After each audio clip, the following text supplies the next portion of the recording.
Bom, nós, até o nosso último encontro, nós falamos sobre isomeria, né? E o meu computador vai descarregar. Aguardem aí só um segundo enquanto eu coloco ele no carregador.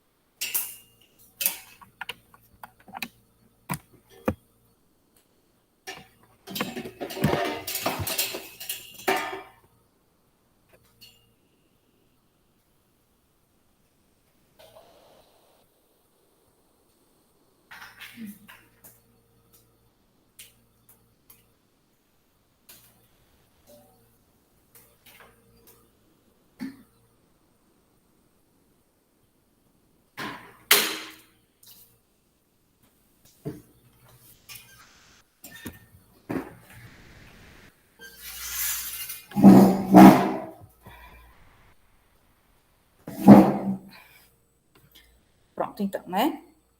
Então, nós falamos sobre isomeria, nós vimos os 3 tipos de isomeria, que foi a isomeria funcional, ou isomeria plana, aí vem a isomeria geométrica e a isomeria óptica. Então, nós vimos esses 3 tipos, nós identificamos, né, como classificar cada isomeria.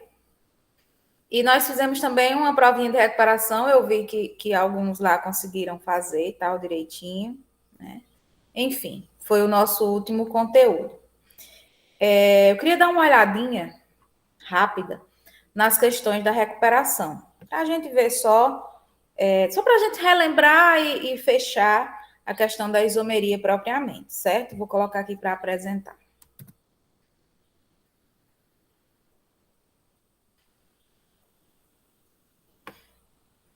Sim, pessoal, me digam aí como foi na última aula, aquela aula que eu não pude participar.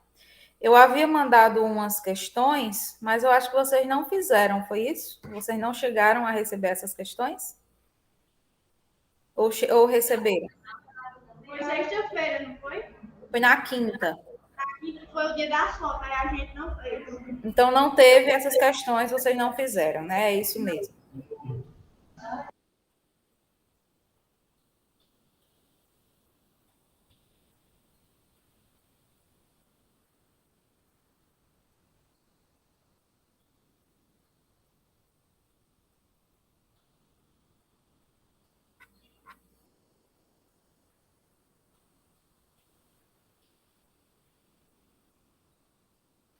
Só um segundo enquanto está abrindo aqui.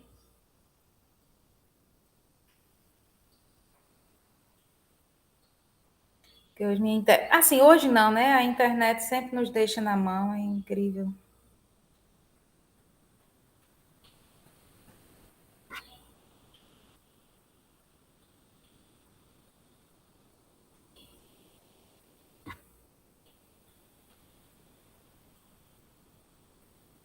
Mas agora vai.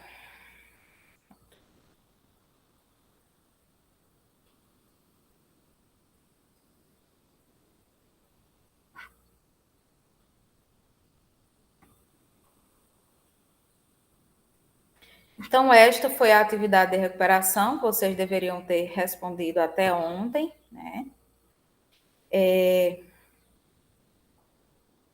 Nessa questão aqui, envolvia as funções orgânicas, já que foi um dos conteúdos que nós estudamos ainda nesse período, né? E ele queria que você identificasse qual função nitrogenada estaria presente nesse composto. Ó, primeiro, como o próprio nome sugere, a função nitrogenada tem que ter nitrogênio. As funções nitrogenadas que a gente estudou foram amina. Para ter amina, tem que ter NH ligado a carbono. Né? Nós estudamos também amida. Para ter amida, tem que ter N.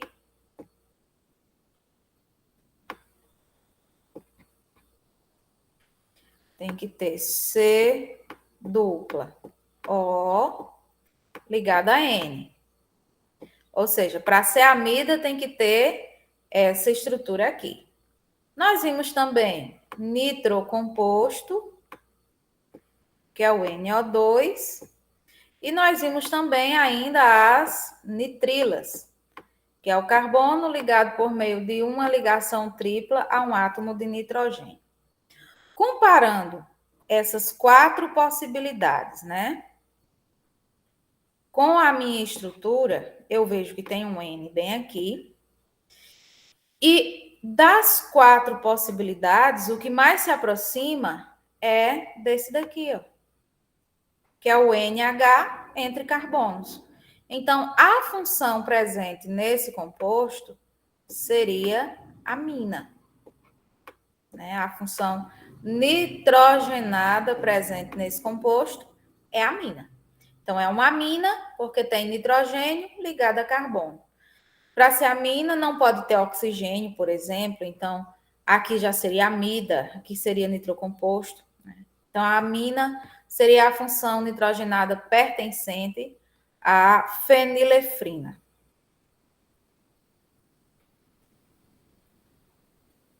Aqui pergunta, aqui é sobre a isomeria geométrica. Né? Pergunta qual desses compostos apresentaria isomeria geométrica. A isomeria geométrica, ela tem que ter um composto com carbonos que possuam ligações duplas. Além da ligação dupla entre carbonos, esses carbonos precisam estar ligados, né, a ligantes diferentes. Por exemplo, se aqui for um CH3, aqui não pode ser CH3. Pode ser H, pode ser Cl, pode ser qualquer coisa, mas não pode ser H3. Por quê? Porque tem que ser diferente. Aí, para esse carbono. Para esse carbono aqui, observa-se a mesma coisa. Por exemplo, se aqui for CH3, aqui não pode ser CH3. Poderia ser um Cl, poderia ser um H. Não tem problema se os ligantes de um carbono for encontrado lá no outro carbono, não. O importante é que eles sejam diferentes entre si. Então, aqui nesses compostos, tem muitas ligações duplas. Então, essa parte a gente já encontrou, né? Por exemplo, para esse daqui, tem uma dupla, aqui é um carbono, aqui é outro carbono, certo? Os ligantes desse primeiro carbono, se não aparece nada no final, é porque é C e C. E aí, como a gente sabe que cada carbono faz 4 ligações, então CH3, CH3. Ou seja, os ligantes desse primeiro carbono são iguais. Então, aqui não pode haver isomeria geométrica. Não para essa ligação, né? Vamos analisar a outra ligação, que é essa, carbono, carbono. Então, tem ligação dupla entre carbono. Deixa eu apagar o destaque que eu fiz aqui. Veja, para esse primeiro carbono, quem são os ligantes? Ele tem um tracinho para baixo, que a gente entende que é uma ligação com carbono, completa-se com os hidrogênios, né? Pronto, tá fechado. Esse é o primeiro ligante desse carbono. O segundo ligante é tudo isso daqui, ó. Percebem que são coisas diferentes? Para que é uma cadeia carbônica longa, aqui é apenas CH3, são coisas diferentes. Então, para esse carbono, pode haver isomeria geométrica. Analisando o outro, esse carbono se liga a essa estrutura aqui, e para cima não aparece nada. Mas como a gente sabe que o carbono faz 3 ligações, então quer dizer que a quarta ligação, aliás, 3 não, 4, né? Quer dizer que a quarta ligação dele só pode ser feita com hidrogênio. Então, quer dizer que esse carboninho também tem 2 ligantes diferentes. Então, esse composto da letra A é a minha resposta. Aqui pode haver isomeria geométrica, já que ele obedece aos critérios necessários para que haja isomeria geométrica. Né? Então, na questão 2 seria a letra A. Se forem tendo dúvida, podem perguntar. Aqui, ele já vai trazer novamente funções orgânicas. Né? Analisa os compostos da função álcool. Então, são esses dois. Como é que eu sei que é álcool? Tem a hidroxila ligada a carbono com ligações simples. Os dois têm essa característica.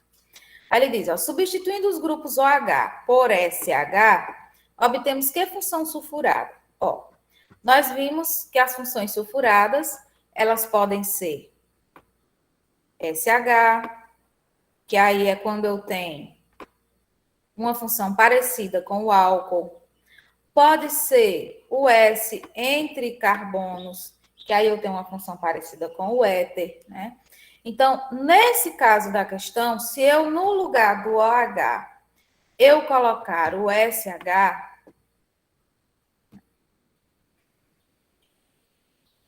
tira o H, coloca o SH no lugar. A função que se apresenta aqui é a função TIOL. Então, TIOL seria esta função quando eu substituo OH por SH. Sempre que eu ver SH, é uma função sulfurada do tipo TIOL. Então, a resposta seria essa, TIOL. Se, por exemplo, eu tiver entre carbonos o S, e é interessante porque os nomes são parecidos, né? Por exemplo, se for o O entre carbonos, é éter. Se em vez de O eu tiver o S, seria éter. Então, é como se as funções sulfuradas fossem tios das funções oxigenadas, né? Só colocar esse tio antes que você tem o nome da função sulfurada. Então, nesse caso específico, tiol. Agora, aqui nessa questão, tem assim. Inclusive, essa questão é uma questão da prova, né? Em época de aumento de incidência de dengue, é comum o uso de extratos vegetais para repelir o mosquito responsável pela propagação da doença. Um dos extratos mais usados é o óleo de citronela. A substância responsável pela ação repelente do óleo de citronela é conhecida como citronelal, cuja forma estrutural é fornecida a seguir. Eu tenho aqui a forma estrutural desse citronelal. Aí, sobre a fórmula estrutural da citronela, afirma-se. Primeiro, apresenta isomeria óptica. Quando é que um composto apresenta isomeria óptica? Quando ele tiver um carbono, né, com 4 ligantes separados, ou seja, ele não pode ter ligação dupla, e esses 4 ligantes separados forem todos diferentes. Então, para saber se o item 1 é correto, nós temos que identificar um carbono com essas características.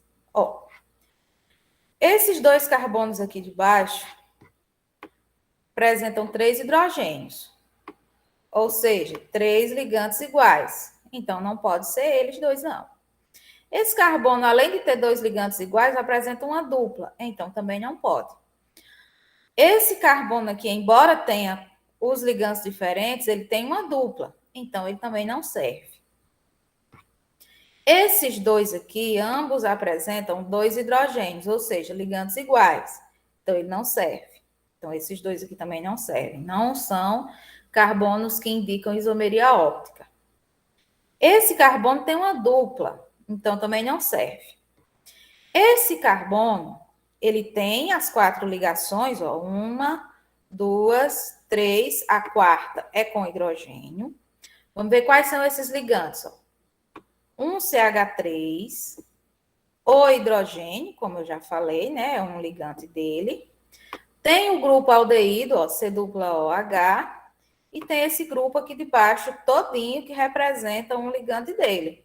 Então, ele tem 4 ligantes diferentes, portanto, esse carbono aqui é um carbono quiral ou assimétrico, e, portanto, graças a esse carbono, nesse composto tem isomeria óptica. Então, o item 1 está correto. O item 2 tem assim, tem fórmula C10H20O. Para saber da fórmula, basta contar, né? Então, ó, quantos carbonos tem? 1, 2, 3, 4, 5, 6, 7, 8, 9. Contei certo ou errado? 1, 2, 3, 4, 5, 6, 7, 8, 9. Então, aqui diz que são 10 carbonos, aqui só tem 9, então já descarta a fórmula, né? O item 3 tem assim, apresenta a função aldeído, podendo ser isômero plano de uma cetona. Ó, função aldeído está bem aqui, C-O-H. Resumindo, o aldeído, ele sempre pode ser isômero de uma cetona, né? Então, essa alternativa aqui é uma alternativa correta. Sempre que eu tiver um aldeído, desde que ele tenha 3 carbonos ou mais, ele pode ser isômero de função de uma cetona. E o quarto, ele vai dizer, apresenta isomeria geométrica. A gente já viu que para ter isomeria geométrica tem que ter o carbono com a dupla com ligantes diferentes. Ó, aqui eu tenho 2 carbonos com duplas, né? No caso seria este carbono aqui, tem dupla, e esse daqui. Porém, a dupla nesse primeiro é entre carbono e oxigênio, então ele não me serve. Esse daqui tem dupla entre 2 carbonos. Já tem o primeira exigência. Porém, além de ter a dupla entre os carbonos, tem que haver ligantes diferentes para cada carbono da dupla. E esse daqui, ó, apresenta ligantes iguais. Então, se eles são iguais, não há isomeria geométrica aqui. Portanto, o que está correto é apenas 1 e 3. Então, você assinalava a letra E. Aqui é outra questão da prova. Ele tem assim, a quantidade de carbonos quirais ou assimétricos na molécula de glicose, mostrado na figura abaixo, é igual a carbono quiral é qual mesmo? Carbono ligado a 4 coisas diferentes, né? Então, aqui, por exemplo, ó, esse primeiro carbono, ele faz 2 ligações com hidrogênio. Já que não aparecem os outros, ele já tem 2 ligantes, se não aparecem os outros 2 é porque é com hidrogênio. Já esse segundo carbono aqui,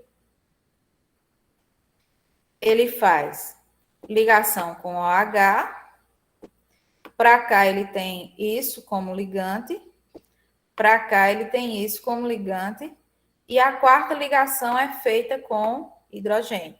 Então, nesse caso, ele é um carbono quiral. Nós vamos identificar a mesma análise para este e este. Então, esse composto possui 4 carbonos quirais. Então, quando é que vai ser quiral? Quando tiver 4 ligantes diferentes. Aqui nessa questão, tem um errinho. E aí eu queria que vocês identificassem qual é o erro dessa questão. Diz assim, identifica o tipo de isomeria existente entre os compostos a seguir, explicando sua resposta. Ó, aparentemente, eles têm cadeias diferentes, né? Aqui é uma cadeia que tem ramificações por conta desse carbono quaternário. Aqui só tem carbonos, né? Aliás, só tem carbonos primários e secundários, né? Então, essa cadeia seria normal, essa daqui seria secundária, né? Aqui eu tenho 1, 2, 3, 4, 5, 6 carbonos. Aqui eu tenho 1, 2, 3, 4, 5 carbonos, né? Ou seja, aqui está faltando alguma coisa, né? Tem alguma coisa incompleta aí. Esses 2 compostos, na verdade, não seriam nem isômeros. Quem me diz por quê?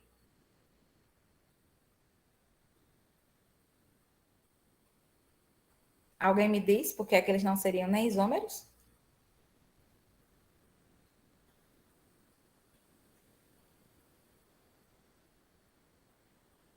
Eu não estou ouvindo vocês.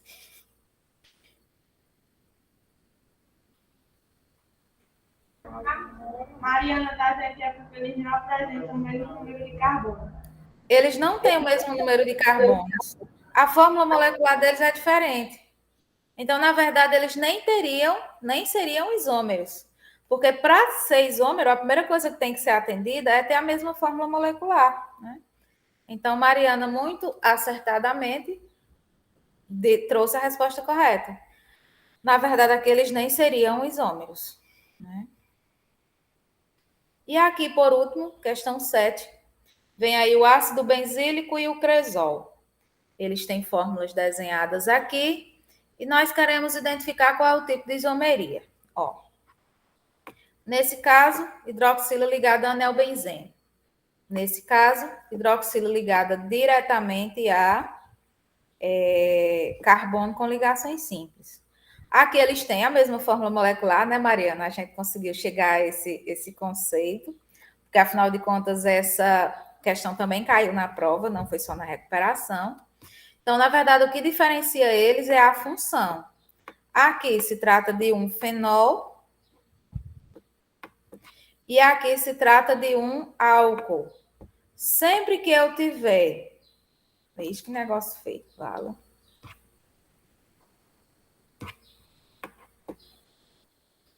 Sempre que eu tiver, no caso desse primeiro composto, a hidroxila ligada direto a carbono, só com ligações simples, é álcool.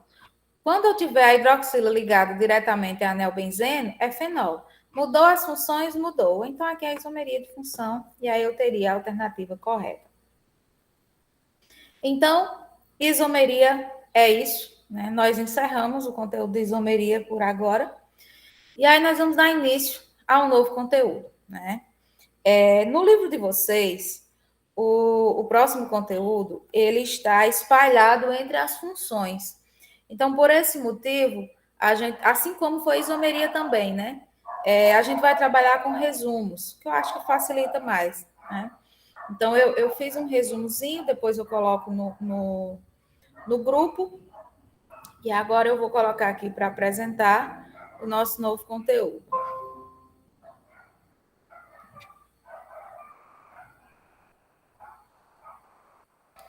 Então, eu tenho, agora nós vamos trabalhar reações orgânicas. Ó, como eu sempre falo, é necessário que a gente reconheça as funções.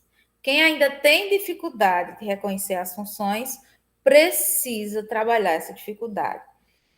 Por quê? Porque ao longo dos estudos, a gente vai sempre trabalhando com as funções. É preciso identificar as funções, não tem para onde correr, né?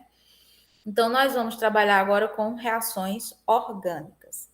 As principais reações orgânicas são adição, eliminação, substituição, esterificação, saponificação e oxidação. Cada uma tem a ver com o mecanismo de reação que elas passam, né? Nós precisamos lembrar que, basicamente, uma reação ela é formada por um reagente e por um produto, né? E o que vai caracterizar que uma reação aconteceu é justamente que o produto seja diferente do reagente.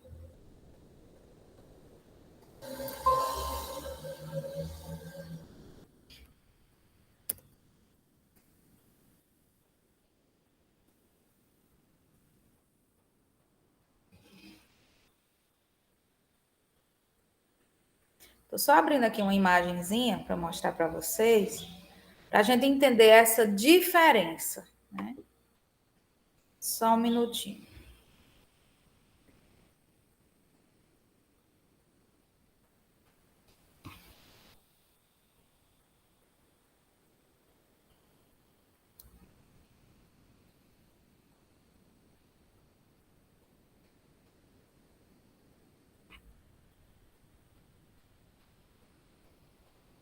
A gente está demorando aqui, só um segundo, tá? É porque sacomé, né?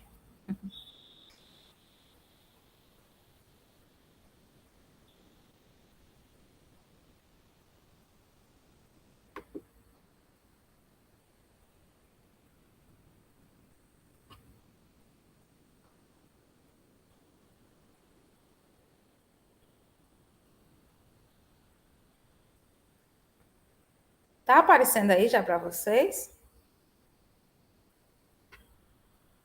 Não, né?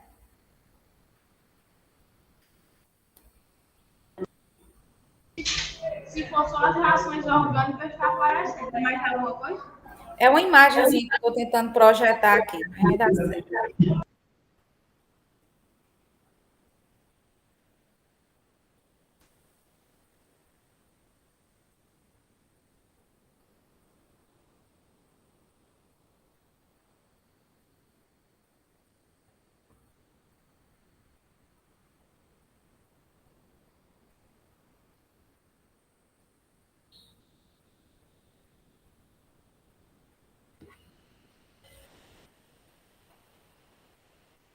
E agora, tá aparecendo?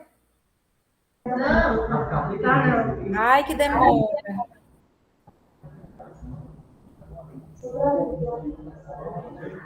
Agora sim. Pronto, ok. Ó, eu trouxe esse desenhozinho só para a gente ver uma reação. Como eu falo para vocês, o que indica a mudança da substância é justamente a mudança na organização dos átomos, né? Então, no caso desse desenhozinho, ó, eu tenho o quê? As bolinhas azuis representam os átomos de hidrogênio, as bolinhas amarelas representam os átomos de oxigênio. As bolinhas azuis unidas desta maneira representam a substância química gás hidrogênio.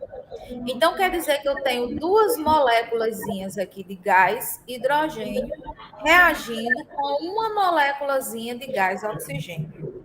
Então, aqui seriam os reagentes da minha reação. Né? Então, reagente é tudo que tem antes da setinha. Após a setinha, indica o que houve de mudança naquele composto. Aqui eu tenho duas substâncias e houve uma mudança na reorganização dos átomos. Onde aparece aqui do outro lado, agora, o hidrogênio coladinho com o oxigênio. Aqui eu tinha hidrogênio, gás hidrogênio separado de gás oxigênio. Aqui os elementos se reorganizaram e o que foi que apareceu? O O ligado aos hidrogênios. Ou seja, houve uma mudança no rearranjo dos átomos. Sempre que ocorre uma mudança nesse arranjo dos átomos, quer dizer que houve uma reação química, onde o que tem depois da setinha é o produto. Isso é o básico de uma reação. Né? Deixa eu tentar colocar uma outra imagenzinha aqui.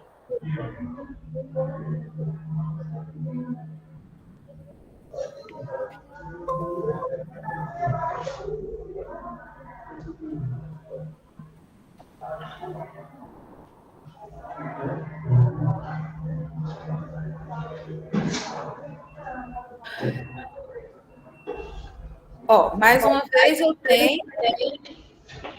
Tá aparecendo? Tá. Mais uma vez eu tenho a representação de uma reação química, onde as bolinhas representam os átomos. Se vocês observarem, a forma como as bolinhas se organizam antes da setinha, ó, a setinha é o meu norte. Antes da setinha, eu vou ter uma forma para as bolinhas. Após a setinha, eu tenho uma outra forma. Os átomos permanecem os mesmos.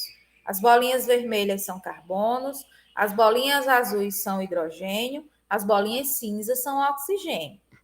Só que aqui eu tenho uma organização diferente dos átomos, né? Aqui eu tenho uma cadeia constituída de carbono, de hidrogênio e de oxigênio, né? Aqui eu tenho moléculas constituídas somente de oxigênio. Quando eu chego aqui, ó, eu vejo que as bolinhas vermelhas, que são os carbonos, aparecem de outra maneira, ligada a dois oxigênios. Enquanto que os carbonos aqui se ligavam às bolinhas azuis, que eram os hidrogênios. Já aqui, ó, mais outro produto dessa reação, eu tenho as bolinhas cinza, que são os oxigênios, ligadas às bolinhas azuis, que são os hidrogênios. Ó, Essa primeira molécula seria uma molécula de álcool. Esse aglomerado de moléculas aqui seriam 3 moléculas de gás oxigênio. Esta reação aqui representada é uma reação de queima do álcool, que tem como resultado o carbono ligado ao 2 oxigênio, seria CO2, que é o gás carbônico, e um oxigênio ligado a 2 átomos de hidrogênio, que seria a água.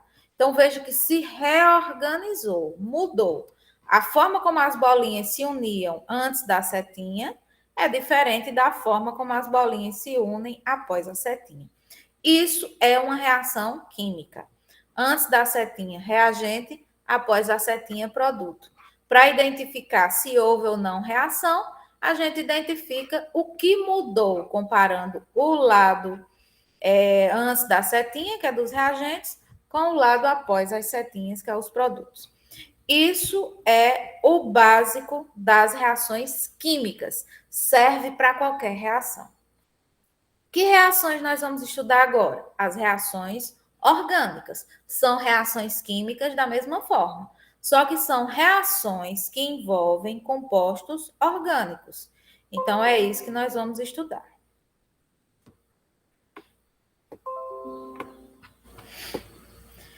Eita, que hoje está lento, gente. O negócio é sério. Coloca para apresentar, fica rodando, rodando, rodando.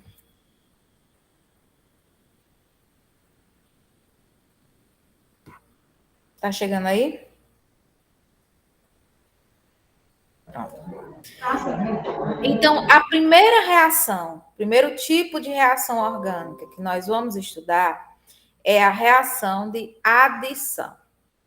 Ó, como o próprio nome sugere, na reação de adição, eu pego o reagente, que é o que eu tenho antes da setinha, e adiciono alguma coisa a esse reagente.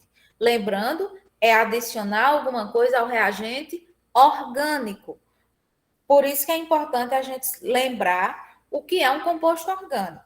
Composto orgânico é aquele que apresenta átomos de carbono na sua estrutura, ligados a outros átomos, como hidrogênio, oxigênio e assim por diante. Então, na reação de adição, o que é que acontece? Um aumento de átomos, né, lá nos carbonos do composto orgânico. Existem alguns tipos de reações de adição, que é a hidrogenação, a halogenação e a hidratação. Como o próprio nome sugere, na hidrogenação a gente acrescenta hidrogênios. Na halogenação a gente acrescenta halogênios. O que é halogênio, Simone? Elementos que pertencem ao grupo 17 da tabela periódica. São poucos. Cloro, bromo, flúor, iodo e astato. Então, são esses 5. Nos compostos orgânicos, é mais comum encontrar bromo e cloro, podendo aparecer ainda o flúor, mas é mais comum o bromo e o cloro. Então, sempre que você encontra Br, que é a fórmula química, que é o elemento químico bromo, ou Cl, que é o elemento químico cloro, ali se está um halogênio. Oi. Mariana está pedindo para repetir esse negócio de hidrogenação É assim, vamos lá. A hidrogenação é a adição de hidrogênio. A palavra catalítica, ela se refere a uma reação que ocorre na presença de um catalisador. A gente volta um pouquinho lá no segundo ano, né? Onde a gente estudou cinética química, onde a gente viu que para uma reação se tornar mais rápida, uma das formas seria acrescentar um catalisador. O que é um catalisador? É uma substância que a gente coloca no meio da reação e faz com que a reação aconteça mais rápida. Mas o básico da hidrogenação catalítica é simplesmente a adição de hidrogênio. Então, quer dizer que eu adiciono hidrogênio à molécula orgânica e uso um catalisador para que aquela reação aconteça de forma mais rápida, ok? É só isso. Tá ruim de ver aí o slide? Todo mundo quer que eu repita novamente, porque não está entendendo. Tá travando aí, é? É porque o povo não lá da minha chave aí é normal. Pessoal, vamos fazer silêncio aí, né?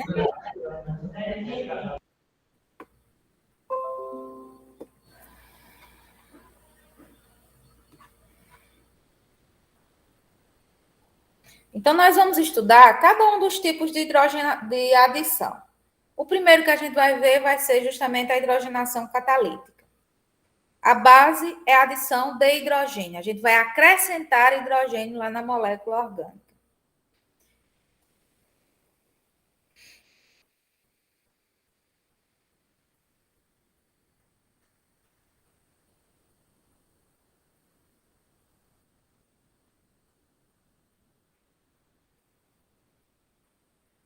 Depois eu coloco todo o material no grupo e lá no Classroom, tá? Então, qual é a base da reação de adição? Na reação de adição, há um aumento no número de grupos ligados ao carbono. Então, quando a gente vai identificar se houve reação de adição, o que é que a gente olha? Eu identifico o composto orgânico lá nos reagentes, comparo ele com o composto lá dos produtos. Se ele tiver mais átomos nos produtos do que nos reagentes, é porque aconteceu uma adição. Eu vou passar os slides justamente para a gente começar vendo a adição por hidrogenação. Ó, presta atenção. Aqui eu tenho a setinha que está faltando um negócio, mas eu vou acrescentar agora, né?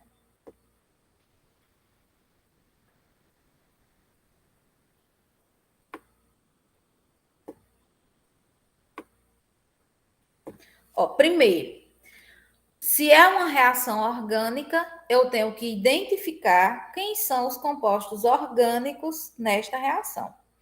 Composto orgânico é aquele que tem carbono. Os compostos, que a gente identifica quantos compostos tem participando da reação, separados aqui pelo sinalzinho de mais, né? Então, ó, esse é um composto, esse é outro composto. Então, antes da setinha, eu tenho dois compostos. Após a setinha, ó, tudo ligado entre si, então aqui eu tenho um outro composto. Então, nessa reação todinha, eu tenho 3 compostos envolvidos. Quais desses compostos apresentam carbono na sua constituição? O primeiro e o terceiro. Então, essas são as substâncias orgânicas participantes da minha reação. O segundo composto não tem carbono, só tem hidrogênio. Então, ele não é o reagente orgânico da reação. O reagente orgânico é esse daqui. Como é que eu sei que é reagente? Porque está antes da setinha. Tudo que está antes da setinha é reagente. Quem é o produto? Só tem um produto, eu só destaquei um composto. Então, este é o produto. O que é que o conceito de adição diz? Que o número de átomos lá no composto orgânico aumenta. Ó, aqui eu tenho 2 carbonos, aqui eu também tenho 2 carbonos. Aqui eu tenho 3 mais 1, 4 hidrogênios. Aqui eu tenho 1, 2, 3, com 3, 6. Eita, ó, aumentou o número de hidrogênios. De onde foi que veio esses hidrogênios? Olha eles bem aqui. Esses 2 hidrogênios foram adicionados à molécula. Por isso que ela aparece nos produtos de forma maior. Então, sempre que eu tiver um aumento no número de elementos lá no reagente orgânico, eu vou ter uma adição. O que foi adicionado aqui? Hidrogênios. Por isso que é chamado de hidrogenação. É catalítica por quê? Porque essa reação acontece na presença de um catalisador. que é simplesmente uma substância que é adicionada para que ela aconteça de forma mais rápida. Querem perguntar alguma coisa aí? Tá ok em relação à hidrogenação, à adição de hidrogênio?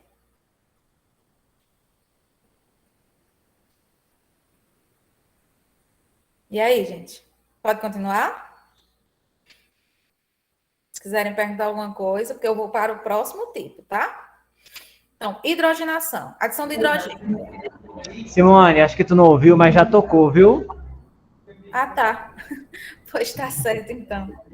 Então, hidrogenação, a gente vai ver outro tipo de adição na próxima aula. Valeu, gente. Abraço. Ó, pessoal, por favor. Eu sei que essas aulas dessa forma não são muito boas, não é o ideal. Tá já se acabando, né? Que Simone, como vocês sabem, agora já no início de novembro, né?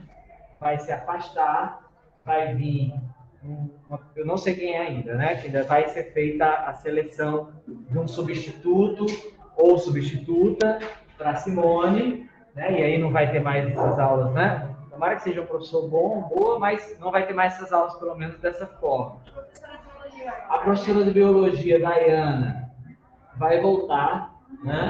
Só que ela volta, ela, não sei, acho que é na segunda semana de novembro, não vou lembrar do dia exato que a licença dela se acaba, porque a licença de Simone vai começar, né? E a licença de Dayana vai se acabar. Aí... Hã? A biologia vai continuar somente até o final desse mês, porque ela não se vacinou e aí ela tem o direito, já conversei com ela e tal.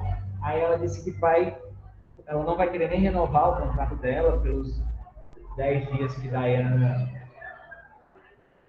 só volta, como eu falei, na segunda semana de novembro, né? Não sei exatamente o dia.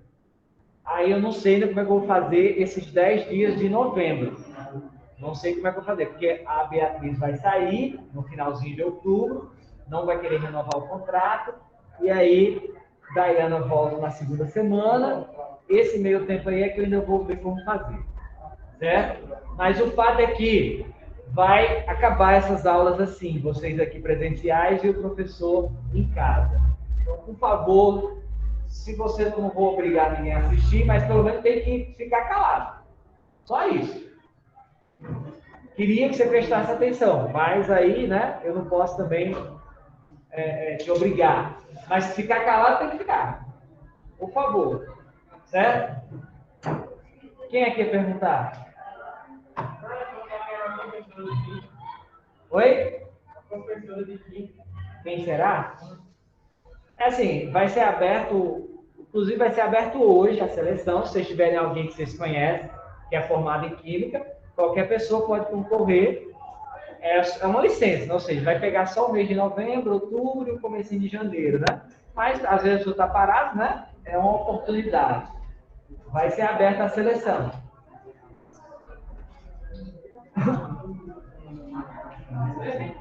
Rapidinho.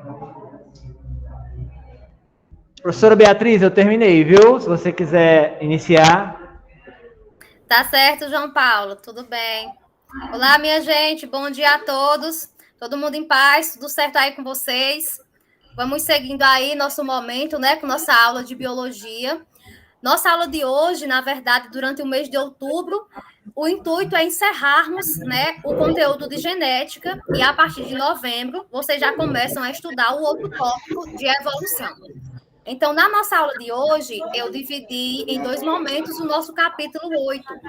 Vamos trabalhar esse primeiro momento hoje, espero dar tempo concluir da melhor maneira possível. E na nossa próxima semana, nós vamos estudar sexo e herança genética, né? Que são dois conteúdos, assim, diversos, mas estão incluídos no capítulo 8 do livro didático de vocês. Quem tiver com ele em mãos, já pode ir destacando alguns pontos. Eu lembro que esse slide eu deixo disponível no Google Sala de Aula para vocês terem acesso. Vou procurar vídeos extras, né, como material de suporte e também vou deixar disponível para vocês. E sempre que forem estudar, qualquer dúvida que tiver sobre o conteúdo, né? Pode mandar mensagem, vocês sabem que não tem problema algum. Eu acho até bom quando o aluno manda mensagem, que é sinal que está estudando, né? Surgindo algumas dúvidas aí para a gente ir fazendo esse conhecimento juntos, tá certo? Bem, eu vou começar aqui a projeção do nosso slide. Não vou poder conversar demais com vocês, que senão rapidinho termina a nossa aula e não dá tempo para a gente ver muita coisa. Sim, outro aviso. Lembra daquelas questões do Enem que a gente estava trabalhando em sala? Eu fiz uma listagem para vocês. Deixei todo o material disponível no Google Sala, tá certo? Então, lá tem a resolução das atividades, tudo direitinho. Minha intenção era poder trabalhar com vocês em sala mesmo. A gente até começou a fazer esse debate, mas não dá tempo fazer tudo e ainda atrelar ao conteúdo visto. O máximo que eu consigo fazer é intercalar, terminei a explicação e intercalo com algumas questões.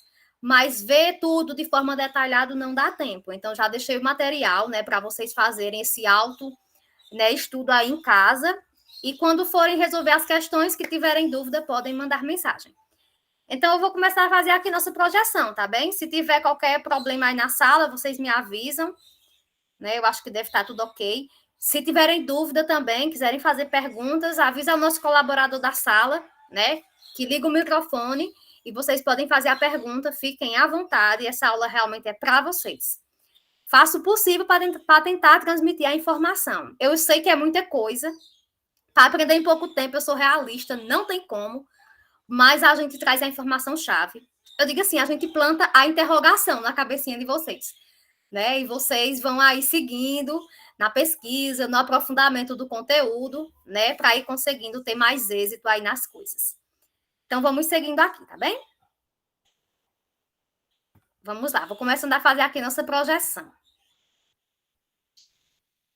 Já vai aparecer aí no slide.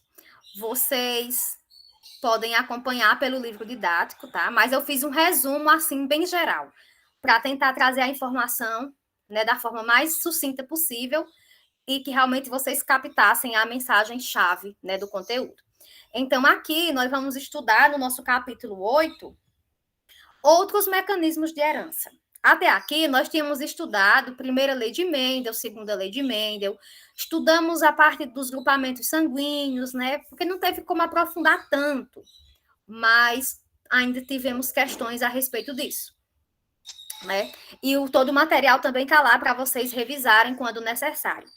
Nesse processo de outros mecanismos de herança gênica, vocês encontram na página 186 do livro didático. O que é que a gente estuda nesses outros mecanismos de herança gênica? Isso varia de cada livro didático, tá? Às vezes ele pode trazer em capítulo separado. No livro de vocês, ele trouxe em um único capítulo. Então, nós vamos estudar isso em dois momentos: interação gênica e pleiotropia, e o processo de sexo e herança genética, que eu já deixei pronto o slide, próxima semana vamos trabalhar sobre isso. Fiz tudo de forma resumida, para poder dar tempo. Certo? Ainda vai ficar faltando a gente ver uma coisa, porque isso daí não deu para incluir no plano, que é a parte de biotecnologia. Aí eu não sei se a professora Dayana, que vai assumir com vocês em novembro, se ela vai optar em dar esse tópico de biotecnologia ou se ela vai entrar direto em evolução. O que eu posso fazer para vocês é deixar um slide de biotecnologia que eu já tenho pronto, tá certo? E um vídeo, assim, um materialzinho extra no Google Sala de Aula. Mesmo que eu não ministre a aula, mas vocês têm acesso a esse material extra como apoio, tá? Então, independente de ter esse conteúdo ou não, vocês têm a informação. Mas eu acredito que ela possa entrar direto em evolução, porque é um tópico também cobrado no Enem, e vocês ainda não viram nada a respeito. Então, aqui, vamos falar de interação gênica e pleiotropia. Já de forma direta, tá bem? Duas definiçõezinhas-chave para a gente entender as coisas. Estamos falando em alelos. Essa imagenzinha do cachorro aqui não está à toa, né? Eles são condicionados, essa coloraçãozinha deles, de acordo com a interação gênica. Ou seja, são vários genes que estão se unindo aí para determinar uma única característica. Que, nesse caso de exemplo, nós temos a coloração do animal. O que é a pleiotropia? Tudo está dentro da genética, tá, minha gente? Vocês vão ver aí os cruzamentos que vocês já estão afiados aí, já sabem fazer tranquilamente. Mas na pleiotropia, eu vou ter um par de alelos que vai estar associado a determinar várias características dentro daquele organismo. E já na interação gênica, eu tenho o inverso. Eu tenho onde um único caráter, ou seja, uma única característica, ela vai estar associado a 2 ou mais genes. Então, o que quer dizer isso na interação gênica? Eu preciso da junção. Eu preciso que 2 ou mais genes eles se interajam entre si, troquem pedacinhos e eles determinem uma determinada característica. Então, vamos aqui para as nossas definições. Eu vou falando rápido, né? Mas se vocês tiverem dúvida, eu volto, repito, a gente soluciona todas as dúvidas, tá bem? Então, aqui é uma definiçãozinha chave. Você não vai decorar isso daqui, não. Você vai ter apenas que lembrar das coisas e tentar associar com o que tiver na questão. Isso é o mais interessante. Não é decorar a definição das coisas, é saber aplicá-las. Então, na pleiotropia, basta você saber que eu vou ter um único par de genes que vai condicionar mais de uma característica. A gente veja exemplos. Já na interação gênica, eu tenho o contrário. Eu tenho que uma característica vai ser formada por 2 ou mais pares de gene. Pronto, isso é uma informaçãozinha-chave. Vamos ver exemplos, né, das coisas. A pleiotropia, ela é muito simples. O exemplo que você for procurar na internet, e às vezes alguns livros didáticos trazem, o exemplo clássico disso daqui é a questão do aspecto da cebola. Então, na relação da cor da cebola, deixa eu colocar meu laser para vocês verem aqui. Na cor da cebola, nós vamos ter o quê? Que um par aqui, ó, de gene, né? Que nesse caso ele vai estar sendo homozigótico recessivo, vezinho. Isso aqui vocês também têm que ter noção. Eu acredito que vocês já sabem, porque já trabalhamos bastante, desde o começo do ano vocês estudam questão de genética, né? Sabem o que é homozigótico dominante, o que é homozigótico recessivo, o que é uma coisa heterozigótica. Então, isso aqui eu acredito não é vocês já estão afiados.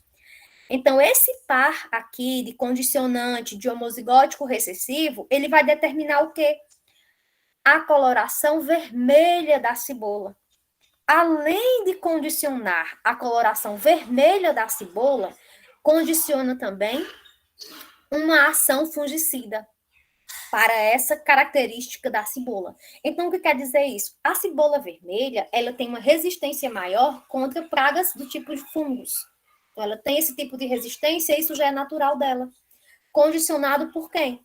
Por um tipo de pleiotropia, né, que está permitindo com que ela expresse 2 ou mais características graças à presença desse único par de gene, que é o genótipo homozigótico recessivo. Já quando eu tenho a presença desse alelozinho dominante, né, seja esse alelo dominante tanto em homozigose dominante como em heterozigose, ambos vão expressar a coloração branca. E para essa característica, né, da cebola branca, ela não vai possuir essa ação, né, antifúngica. Não vai possuir isso. Ela vai ser mais sensível ao fungo. Então, são exemplos de pleiotropia na qual um único gene aqui, ele vai condicionar uma, né, de forma ampla aqui, mais características nesse organismo. No caso aqui, ó, desse genótipo homozigótico recessivo, ele condiciona a coloração vermelha e também essa ação de maior resistência. Pronto. Pleiotropia é só isso. É só essa definiçãozinha básica. Quando vem alguma questão, ela vem definindo, dizendo as coisas. Então, às vezes não vem dizendo o nome pleiotropia, mas vem dizendo que determinado genótipo, ele condiciona mais de uma característica, né, para aquele tipo de organismo. Então, isso já está embutido a pleiotropia nesse textinho. Então, são coisas que podem aparecer. Na interação gênica, ela é um pouco mais complexa, porque nós temos subtipos aí de coisas que podem acontecer. O próprio nome já diz, né? Está tendo uma interação entre os genes. E essa interação genética, ela pode acontecer, seja em um mesmo par de gene, ou seja, eu estou trocando figurinhas aqui, ó, entre os meus pares aqui, certo? Ou isso pode acontecer entre outros genes. Eu troco pedacinhos com outro tipo de gene. Que é esse exemplo aqui. Independente de qual forma seja. Ou eu estou trocando entre o mesmo par ou entre outro par de gene. Quando ele se juntar, ele vai definir uma única tipo aqui de característica. Pronto. A interação gênica é isso. Eu vou ter 2 ou mais pares de genes que vão estar agindo em conjunto para determinar uma única característica. Só isso. E quais são os tipos de interação gênica, né? Como eu falei, é um pouquinho mais complexo. Os tipos de interação gênicas que podem acontecer. De forma geral, né? Ela é desse tipo aqui, ó. Genes complementares. Ou seja, um gene se liga ao outro, ele se... Ei, Beatriz, é que Jaqueline quer dar um aviso aqui na sala. Pode ser? Pode ficar à vontade, Jaqueline. Eu aguardo. Natália, mas é rapidinho. Gente, eu vim falar com vocês sobre o Halloween, que a gente está precisando fazer na escola. Eu vim nessa aula hoje porque eu só vim em sexta-feira. E sexta-feira vai demorar. E o Halloween que a gente quer fazer já é no dia 27 desse mês, ou seja, a próxima quarta-feira. Tá? A próxima semana, na quarta-feira, a gente já vai comemorar o Halloween. Pessoal, não vai ser uma festona, porque a gente vai ter de pandemia. Então, a gente não pode estar fazendo coisas para as pessoas estarem muito em contato, né? Então, a gente vai fazer o quê? Dia 27, quarta-feira, vai ter as 2 primeiras aulas, normal. Aí, após as 2 primeiras aulas, a gente vai dar trabalho. Aí, de concurso, a gente vai fazer sobre 3 coisas. Um concurso de contos de terror, que eu vou falar melhor para vocês na sexta, mas quem gosta de escrever e quiser contar uma história, né, que assuste, sinistra, já vai pensando e escreve, porque eu quero perceber na segunda-feira que vem, por isso que eu estou entrando aqui hoje, para poder você dar a quem quiser participar, né? Aí eu já quero receber na próxima segunda-feira, digitado, no máximo 2 aulas, tá? 2 coisas, quem quiser participar, porque conta é uma historinha mais comprida, não é só uma coisinha curta, né? Então, você pode no máximo 2 aulas. Aí é na categoria terror. Né? Tentem assustar as pessoas. Vai ter uma banda de professores que vai analisar, direitinho a gente vai escolher o melhor para ganhar uma premiação. A gente vai fazer um desfile de fantasias. Quem quiser trazer alguma coisa para a escola, a gente deixa organizar direitinho. Sai até da aula para poder se organizar, né? A aula está pronto. Quem quiser, viu? E também tem o concurso de desenho de terror. Cadê o Bambam aqui? Está dormindo. Então, quem quiser participar do concurso de desenho de terror, pode participar, minha gente, tá? Quem? Sabe a minha? Menina, está destruindo, bota essa galera pra fora. Então tem que ser essa mesma temática de terror, tá bom?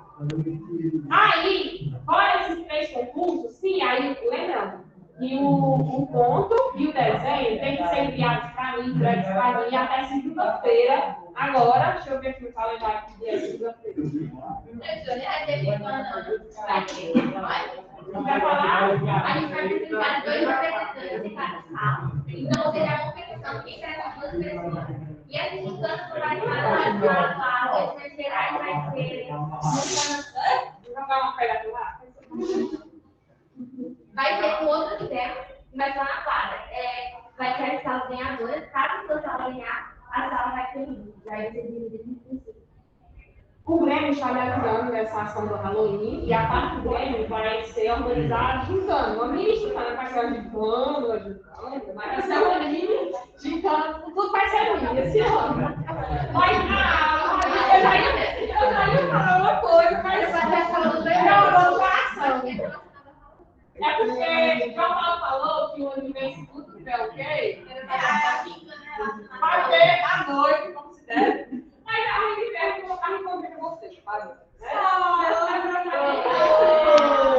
Então vai ver. Aí, lembrando aqui a data da entrega. Quem for participar do concurso de contos de terror e desenhos de terror tem que entregar até o dia 25, próxima segunda-feira.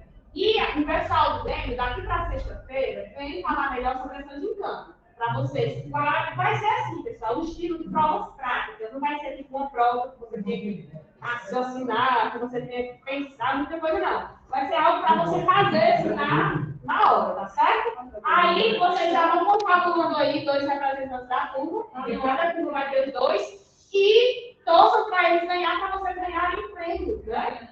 E pensa aí, Halloween, chocolate, Halloween. Tem tudo a ver, né? Alguém que foi interessado em participar de alguma dessas modalidades? Se não for, eu participo aqui.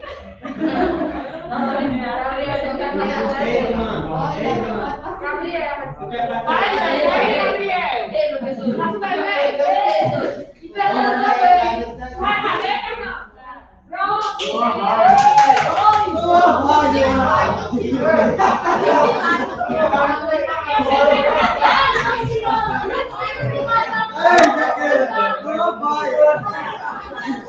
Quem tem interesse no ponto? Olha, Michel, Michel Lantassar ganhou. Não vai ganhar. Olha. E não decide, ninguém. Ei, não desfila lá. Qualquer coisa, me procure, tá bom? Qualquer coisa, pode, mulher, não tem que achar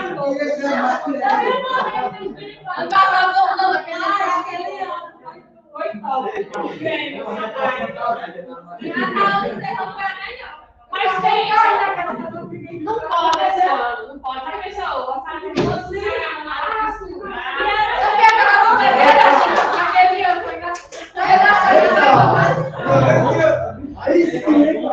qualquer coisa me procura na segunda-feira, tá bom? Beijo. Deixa eu ver, eu vou falar mais sobre isso. Obrigada, Beatriz. Desculpa aí. Disponha, Jaqueline, à vontade. Eita, farra boa, que esses meninos gostam é de uma comemoração. Tá show de bola, se distrair um pouquinho com os devidos cuidados e aos poucos retomando tudo à vida normal. Muito bem, minha gente, vocês merecem esses momentos. Mas vamos aí baixar a euforia, que eu sou estraga prazer. Vamos voltar aqui para a nossa genética. Já que ele traz notícia boa, e eu digo, vamos voltar aqui para a aula. Olha, não vai dar tempo a gente concluir, tá bem? Mas eu já vou deixar o slide completo disponível para vocês. Vocês deem uma olhadinha, né? Que tiverem dúvida, próxima aula, já cheguem com essas dúvidas para a gente ir solucionando. Porque eu só vou poder dar pinceladas. Senão, não dá tempo a gente fechar a parte de sexo e herança genética. E eu acho melhor, caso a outra professora Dayana queira, é melhor ela revisar com vocês do que iniciar o conteúdo todo, sem vocês terem contato de nada. Então, por isso que eu estou aqui antecipando as coisas, tá? Para vocês terem a informação necessária em tempo hábil, né? Para vocês terem acesso aí para fazer o Enem. Então, como eu tinha falado, o tipo de interação gênica, ele é um pouco mais complexozinho do que na própria pleiotropia. Na interação gênica, nós vamos ter 2 ou mais pares de genes que vão estar interagindo entre si, né, trocando essas informações para gerar uma determinada característica. E essa determinada característica, né, a gente já sabe, ela é expressada naquilo que a gente vê. Então, é expressado em forma de fenótipo. Na interação gênica, temos 2 tipos. As coisas podem acontecer tranquilamente, se juntaram e expressou a minha característica. Maravilha. Genes complementares. Nada interrompeu o fluxo, né? Tudo segue o barquinho. Mas nós temos também a interação gênica do tipo epistasia. No tipo epistasia, acontece tudo da mesma forma, tem a interação gênica, troca de pedacinhos, só que nesse caso eu vou ter um tipo de gene, certo? Esse gene, ele vai simplesmente inibir a ação do outro gene. Então, o gene que está inibindo a ação do outro gene, ou seja, ele não vai se manifestar, ele é chamado de gene epistático. E nós temos também, vamos citar exemplos dele, tá? Com calma. E temos também a herança poligênica. Poli já vem dizer que é a junção aí de vários genótipos que eles vão estar somados a efeitos da ação do ambiente. Então, nessa herança poligênica, nós vamos ter efeitos aditivos. Não é apenas o genótipo que vai interferir de forma direta naquela característica. A ação do ambiente também pode fazer com que o fenótipo expressado ele possa se modificar. Um exemplo claro para isso é a coloração da sua pele, né? Na qual, se você for muito exposto ao sol, você vai ter essa pigmentação de melanina sendo produzida com maior intensidade e a sua coloração vai mudar. O seu fenótipo está sendo mudado de acordo com essa ação do ambiente e isso é um efeito aditivo, né, para a expressão genótipa aqui na sua herança poligênica. Coloração do olho, né, a questão da altura, peso, tudo isso tem essa interferência com a questão ambiental, com o meio a qual você está inserido. Então, são tópicos possíveis da gente estar, né, tendo esse contato aqui. Então, a interação gênica, propriamente dita, que é só resumindo o que nós já falamos, ela vai ser esse conjunto de 2 ou mais pares de genes que eles se unem para gerar uma única característica. Exemplos disso, característico na interação gênica, é o tipo da cristas de galinhas. Então, ele vai ser condicionado pela junção, tá vendo aqui que a gente tem, ó, os pares, ó. Então, nós temos 2 ou mais pares de genes que, ao se ligarem, ele determina a característica, que para esse exemplo aqui, pode ser crista do tipo simples, do tipo ervilha, rosa ou noz. O aspecto, certo? Da crista dessa galinha. Sendo que, para dar essa definição da ervilha, eu tenho que ter a presença desse alelozinho aqui, ó, em homozigose recessiva, mas eu tenho que ter a presença também de um dominante. Esse dominante, ele pode estar tanto em homozigose dominante, certo? Somado a esse ezão, como ele pode estar em heterozigose, somado ao ezinho. São as duas possibilidades, por isso que tem um tracinho aqui, ele não está completado. Para ser rosa, da mesma forma, eu tenho que ter esse homozigose recessiva no ezinho. Tanto posso ter homozigose dominante, como eu posso ter aqui a heterozigose, formada por um Rzinho. Na quistanose, ela vai ser a única que tem que estar presente esses 2 caráteres dominantes. Então, sempre que for quistanose, tem as 2 letrinhas que dominam essa característica. E da mesma forma, ambas podem estar em em homozigose dominante, certo? Ou ambas podem estar em heterozigose. Então, são as possibilidades que nós temos da quistanose. Esse exemplo aqui está mostrando justamente um tipo de cruzamento. Olha a quistanose, ó, como ela tem múltiplas opções de aparecer. Mas todas nós vamos encontrar um Rzão maiúsculo com um Ezão maiúsculo. Em todos vamos encontrar. Na quista rosa, a gente tem que ter a presença desse ezinho, mas também a presença de um Rzão. Na crista da ervilha, é o inverso da rosa. Tem que ter a presença do Rzinho, e a presença pelo menos de um é maiúsculo. Já na crista simples, não. Todos são em homozigose recessiva. Esse cruzamento aqui é a mesma coisa que a gente já tinha aprendido dos tipos de cruzamentos anteriores, né? Na qual eu tenho a crista rosa, e nesse caso a ervilha, que para este exemplo, eles levaram em consideração, na qual a rosa, ela tem condicionantes aqui, homozigóticos dominantes, né? Pegou o Rzão, ó, foi esse exemplo aqui que foi utilizado, certo?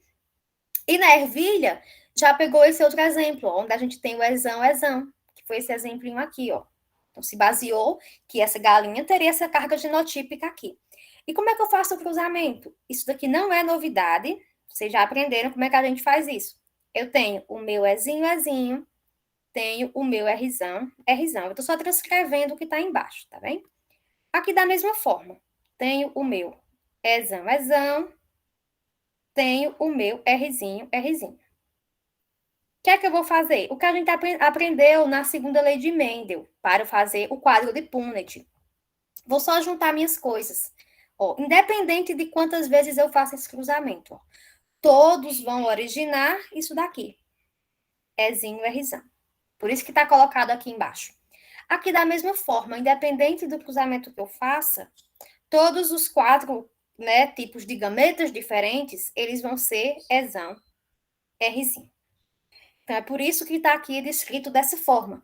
Quando eu juntar os dois, aí eu tenho a minha geração F1, ou seja, é o que foi formado pela junção dos dois, que nesse caso deu crista do tipo nós, que aparece aqui, ó, de diversas formas, né, diversas formas genotípicas, desde que tenha um Ezão e um Rzão. Só um exemplo aqui. Mas lembrando, interação gênica, eu vou ter 2 ou mais pares de genes que vão estar ligados para formar um tipo de característica em específico. Na epistasia, dá tempo a gente concluir isso daqui, tá? Na epistasia, é a mesma coisa. Eu vou ter esses genes se juntando do mesmo jeito, gerando determinada característica. Só que aqui a gente tem o quê, ó? Inibição. Então, eu tenho um determinado alelo que simplesmente ele inibe a ação do meu outro alelo. No lugar de ficar lendo textos, eu gosto de colocar o textinho para você ler em casa depois, tá? Eu vou colocar logo os exemplos. Então, eu tenho na minha interação gênica do tipo epistasia, um alelo que simplesmente ele mascara a expressão do outro alelo. Então, o gene epistático apareceu, ele bloqueia a expressão do outro gene. Então, isso é chamado de ação inibitória. E o genótipo que está sofrendo essa ação inibitória, ou seja, é o que não está podendo ser expressado, ele recebe o nome de hipostático. Hipostático é o que recebe a ação inibitória. Quem está fazendo essa ação inibitória acontecer, ou seja, quem está mascarando a expressão do gene, é o meu gene epistático. Isso pode acontecer de 2 formas, esse tipo de epistasia. Pode acontecer de forma recessiva, isso aqui não é novidade, eu posso utilizar qualquer letrinha, o que importa é que você saiba que é a letrinha minúscula, tá? Então, é homozigótico recessivo, porque só se manifesta em dose dupla. Ou ele pode ser dominante. Tanto dominante apresenta uma letra maiúscula, tá? Que ela pode ser homozigótica dominante, ou seja, junto com outra letra maiúscula, ou ela pode ser heterozigótica, uma letra maiúscula com uma letra minúscula, que é a mesma coisa de chamar de híbrido. Então, é dominante porque aparece dessa forma. Exemplo, na epistasia recessiva. Vocês entendem de epistasia recessiva, automaticamente você já entende epistasia dominante. Por quê? O que vai mudar é só o tipo de gene que está bloqueando a ação do outro. Nesse caso da epistasia recessiva, o nome já diz. É um alelozinho recessivo que vai inibir a expressão do outro gene. Quando eu tenho epistasia dominante, quem vai inibir é um alelo dominante. Na questão, sempre que vier uma questão desse tipo, ela diz qual é o alelo que inibe a expressão. A letra que está aqui no texto, ela independe. Não precisa decorar a letra, porque isso pode vir de qualquer letra no textinho. Basta você conseguir ler a questão e filtrar a informação-chave do que ela está trazendo. Então, aqui, ó, quando eu tenho, para essa expressão dos camundongos, um alelo dominante, vocês têm que saber que o P maiúsculo ele domina. Nesse caso, vai ter a coloração do tipo agouti, tipo essa coloração meio marronzinha. Então, quando eu tenho uma característica do tipo recessivo, ela vai me dar a coloraçãozinha preta. Pronto, até aqui maravilha. Eu já sei que para ser preto, ele é recessivo. Então, já que é recessivo, não tem dúvida. Se é recessivo, ele só aparece em dose dupla. Se não fosse, não se manifestava. Para ser agouti, ele pode aparecer, né, tanto em homozigose dominante, que eu vou colocar a setinha aqui para vocês, ó, tanto em homozigose dominante, Pzão, como ele pode aparecer em heterozigose, que é o Pzão com Pzinho. Deixa eu fazer um tracejado para vocês saberem que esse Pzinho aqui é minúsculo, para imaginar que está embaixo da linha, porque eu fiz um P tão grande, para vocês saberem que está embaixo da linha, viu? Esse Pzinho, que ele é minúsculo. Pronto, eu já tenho 2 informações aqui, beleza. Eu já sei que se ele for com o meu condicionante dominante, tem a cor agouti. Se ele for com o meu condicionante recessivo, tem a cor preta. Até aqui não é novidade. Isso aqui a gente já vinha trabalhando antes. O que é que está acrescentando de informação? O resto do meu texto. No meu textinho vem dizendo o seguinte. a determinação da cor da pelagem vai depender de outros 2 alelos. Por que ela depende de outros 2 alelos? Porque nós estamos falando de interação gênica. E a interação gênica, você tem um par condicionante que, somado a outro, gera uma característica. Nesse caso, eu tenho o meu azão, ou seja, ele domina também. Quando ele aparece, eu consigo ter a cor daquela pelagem. Ou seja, o meu genótipo Pzão ou o meu genótipo Pzinho, ele consegue manifestar a cor que ele traz consigo. Certo? Só que quando eu tenho a presença do alelo Azinho, ele faz o quê? Ele inibe a expressão do meu gene. Pronto, não tenha mais dúvida. Falou que esse alelozinho recessivo, ele inibe a expressão do gene, então é esse danado que vai ser o meu gene epistásico recessivo. Porque é ele que está bloqueando a expressão do meu gene. E quando é que eu vou juntar as coisas? Agora eu não entendi, foi mais nada. Aqui, ó. Só você fazer um quadrinho desse, caso queira, né, para ficar mais didático, onde você vai ter o seu genótipo, que é a carga genética que você traz consigo, e aquilo que você expressa. Até aqui não tem nada de novidade, porque o texto traz para a gente. É aprender a tirar a informação-chave do texto. Então, eu já sei o quê? Que o meu Pzão, ele condiciona a minha expressão do tipo agouti. Tem um tracinho aqui, porque tanto pode ser Pzão, colocar o cabinho maiúsculo, como pode ser quem? Meu Pzão, Pzinho. O A da mesma forma. Tanto pode ser azão, deixa eu colocar aqui de lado, como pode ser azão, azinho. Aqui não tem problema. Ele tanto pode ser homozigose dominante, esse azão, como ele pode ser heterozigose, porque o caráter do azão vai dominar a expressão genética. Só que eu tenho um problema. Quando ele aparece azinho em dose dupla, o próprio texto já diz que ele vai impedir a expressão gênica, e já que ele é recessivo, para ele impedir, ele tem que estar em dose dupla, tá? Por isso que no azinho isso não interfere. Então, nesse caso, eu vou ter o bloqueio da informação. Nem vai ser mais coloração agouti, que é dominante, nem vai ser mais coloração preta condicionada pelo meu alelo recessivo. Simplesmente ele está o quê? Impedindo a expressão desse gene. Coloração agouti, coloração preta. E ele está expressando o quê? Coloração do tipo albino. Pronto. Simples, é só isso a apistasia recessiva. É um alelo que está inibindo a expressão do outro. Tá bem? Na epistasia dominante, vamos fechar com ela? Pronto, aqui é só a informaçãozinha para vocês filtrarem melhor. Na epistasia recessiva, eu vou ter quem? Eu vou ter os alelos recessivos, né? Que vão fazer com que esse caráter seja inibido. Que são exemplos da epistasia recessiva, que nesse caso nós temos atribuídos a coloração de pelos do animal, né, do cachorro, que é o mesmo exemplo que eu citei anteriormente, mas acrescido aqui de um outro tipo de gene, que nesse caso, o Ezinho, tá vendo, né, recessivo? O Ezinho é que vai ser o gene epistático. Isso, a letra que é usada não importa, o texto quem diz para você qual é a letrinha, tá?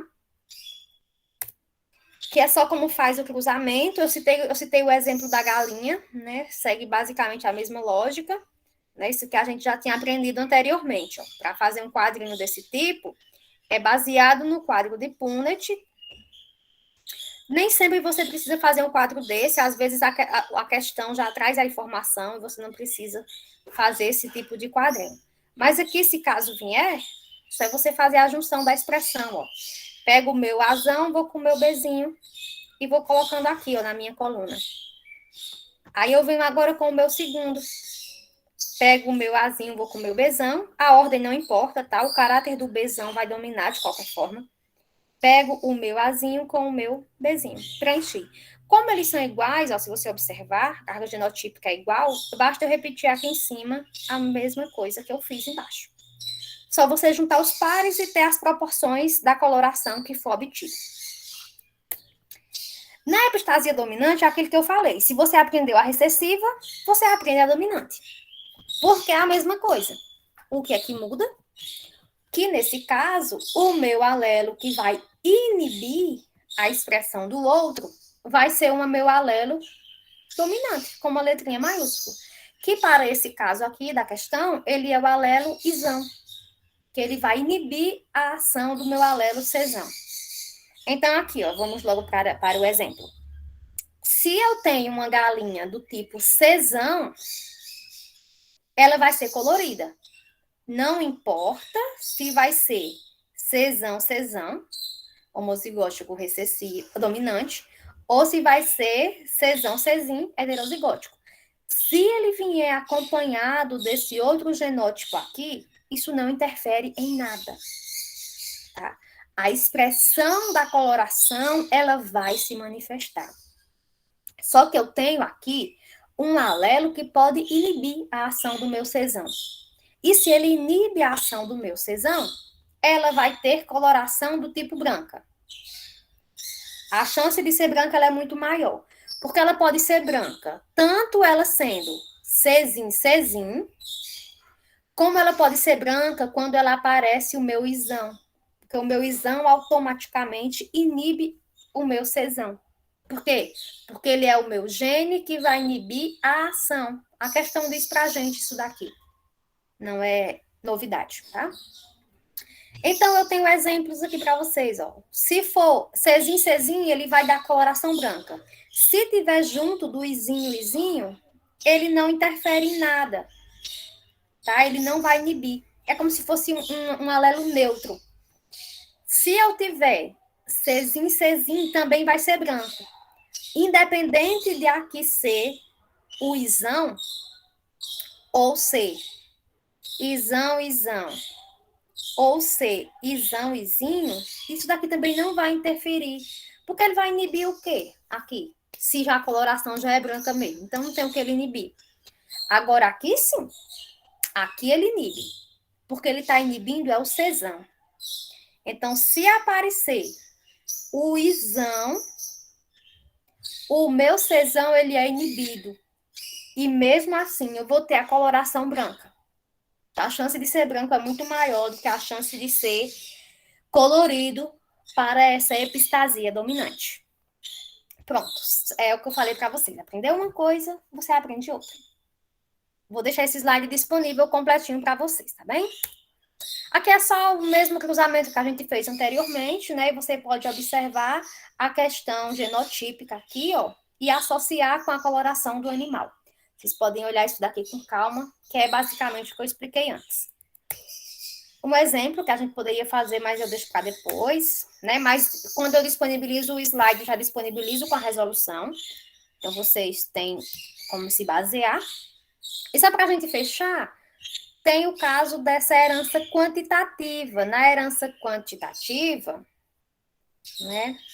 Eu vou ter tanto a junção, né, dos efeitos aditivos, ou seja, por isso que ele é chamado poligênico, né? São várias características que vão ser determinadas por esses efeitos aditivos, por mais pares de genes, como isso também vai estar ligado, né, a essa determinação ambiental. Então, isso é chamado de uma variação contínua. Tanto vai estar relacionado à sua carga genética, como vai estar relacionado ao seu ambiente. Então, isso é chamado de herança quantitativa multifatorial, porque não está apenas explícito no seu genótipo. Você vai ser gordo, você vai ser magro.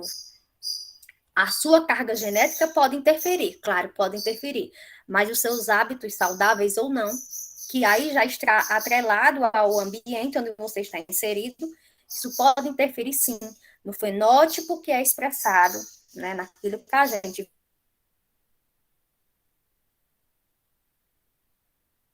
visualiza. Temos que ter isso daqui, ó. A sua altura, de certa forma, porque ela vai estar relacionada a essa quantidade de alelos aí, né, envolvidos. Ao peso, né, o seu peso corporal, a sua cor da pele, foi aquilo que eu falei da presença da melanina, e também a cor dos olhos. Né? A cor dos olhos tem relação com essa luz que você recebe, né, nos seus primeiros momentos. Então, tem relação com essa luz que está interferindo aqui no seu olho também. Tanto que a maioria das criancinhas nascem com o olhinho claro. Isso é reflexo da luz. Depois é que o seu genótipo vai sendo expressado. Eu não sei, ouvi um barulhinho, não sei se já é para encerrar. Falta 1 minuto, minha gente. Eu vou encerrar aqui nosso momento, tá? Lembrando, esse slide vai estar disponível no Google Sala para vocês. Dando tchau para vocês aí que estão em sala. Se cuidem, fiquem com Deus. Abraço.